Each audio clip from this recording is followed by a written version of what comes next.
La technique du toucher est une intervention non verbale qui soutient la relation et la régulation. Lorsque le toucher est approprié, il peut contribuer à plusieurs choses.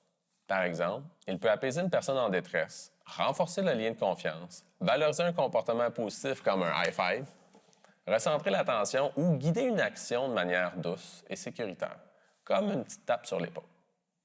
Toutefois, son utilisation doit toujours tenir compte des limites personnelles, de l'âge, de la culture, du consentement et des enjeux éthiques, afin de préserver un cadre professionnel sécurisant et respectueux pour la personne accompagnée. En résumé, l'intervention adaptative du toucher est de soutenir la régulation et le lien relationnel afin d'aider la personne à renforcer le lien, se recentrer, s'apaiser ou se mobiliser vers le comportement attendu dans un cadre sécurisant. OK. Vous connaissez la routine? Le professeur m'a laissé du travail pour vous. Prenez le temps de regarder ce qu'il y a à faire. Je vous laisse 5 minutes pour bien regarder. Je ne répondrai pas à vos questions avant ça. Après 5 minutes, je suis disponible. Si vous avez des questions, levez la main, je viendrai à vos places.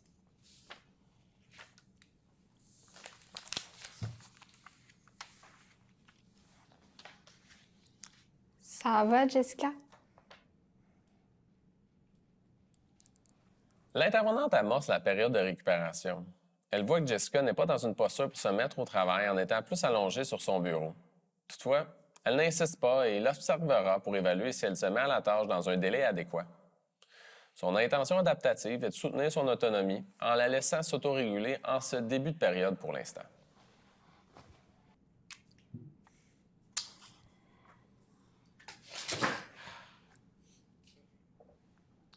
Ah bon, quelle surprise! Steven a des questions encore! Désolé, c'était juste des blagues. Oui, Steven. Le E, là, il veut dire quoi? Oui, E, c'est pour égo menacé. Ah, OK. OK. Comme là, c'est vrai. C'est bon? Ouais. OK.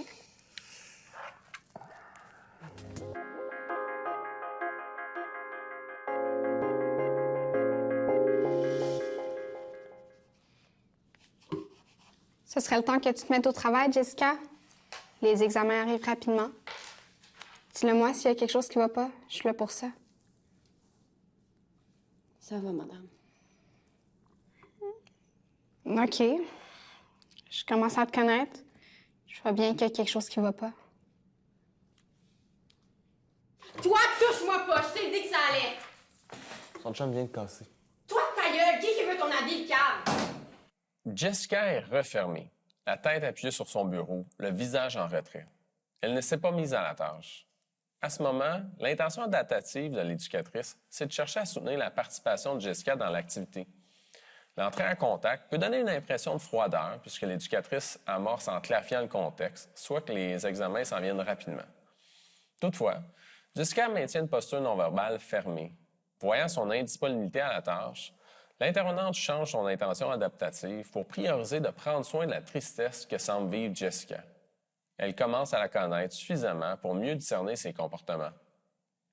Avec la classe, l'intention adaptative est de préserver un climat de travail calme en étant discrète dans sa prise de contact avec Jessica pour éviter de déranger le groupe et leur permettre de se concentrer sur leur travail. Le toucher est d'une intervention sensible lorsqu'une personne est émotive, et encore plus si le lien de confiance est plus faible et si cela se fait sans son consentement. Un contact physique peut être interprété comme une intrusion plutôt qu'un soutien.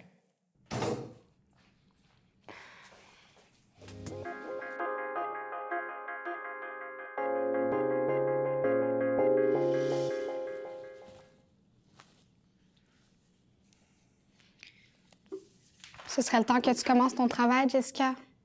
Les examens arrivent rapidement. Dis-le-moi s'il y a quelque chose qui ne va pas. Je suis là pour ça. Ça va, madame. OK. Je commence à te connaître. Je vois bien qu'il y a quelque chose qui ne va pas. Est-ce que je peux mettre ma main sur ton épaule?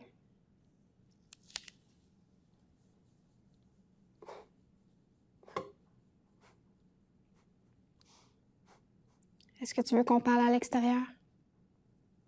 Oui. Ici, le toucher est cohérent avec l'intention adaptative, soit de prendre soin de Jessica émotionnellement. Cela comble un besoin de sécurité et d'apaisement chez elle. L'intervenante respecte les limites et frontières de Jessica en demandant la permission et en ayant son accord. Si vous prenez le temps d'observer Jessica, l'accord semble sincère. Son non-verbal nous envoie un message qu'elle est vraiment d'accord. En cas de doute, il est préférable d'éviter de toucher la personne, même si verbalement, elle dit d'être en accord.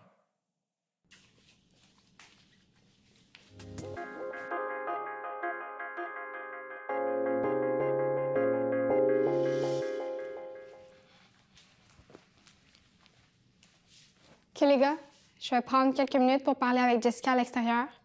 S'il y a quelque chose que vous ne comprenez pas, pensez à une autre question et je vous répondrai à mon retour. OK? Ici, l'éducatrice a pour intention adaptative que le groupe fonctionne bien en son absence. Pour ce faire, elle agit de manière prévisible en mettant le cadre. Elle les informe de son départ et réaffirme clairement ses attentes envers eux. Cette démarche comble un besoin de sécurité chez le groupe.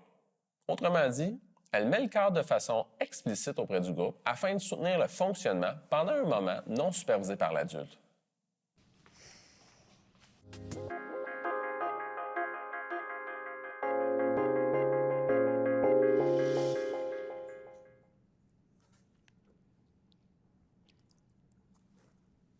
OK, les gars, je vais aller mettre mon nez dans le corridor au cas où Jessica serait pas loin. Je vous aviserai si je dois prendre du temps pour lui parler. 10 minutes max. S'il y a quelque chose que vous comprenez pas, pensez à une autre question. Je vous répondrai à mon retour. OK? Je m'excuse, Jessica. J'aurais dû te demander la permission avant de te toucher. Je voyais bien qu'il y avait quelque chose qui allait pas. Et je voulais te montrer que je comprenais. Je voulais juste être empathique à ce que tu vivais. Je sais, madame. Je m'excuse. En revenant sur son intervention et en reconnaissant avec douceur son erreur auprès de Jessica, l'intervenante favorise la réparation du lien de confiance. Cette posture d'humilité ouvre un espace sécurisant, ce qui se manifeste par l'ouverture de Jessica auprès de l'intervenante. Cela permet ensuite l'émergence d'une expression plus profonde de son vécu. Elle connecte avec sa tristesse. À partir de là, l'intervenante peut poursuivre l'aide offerte avec une écoute empathique.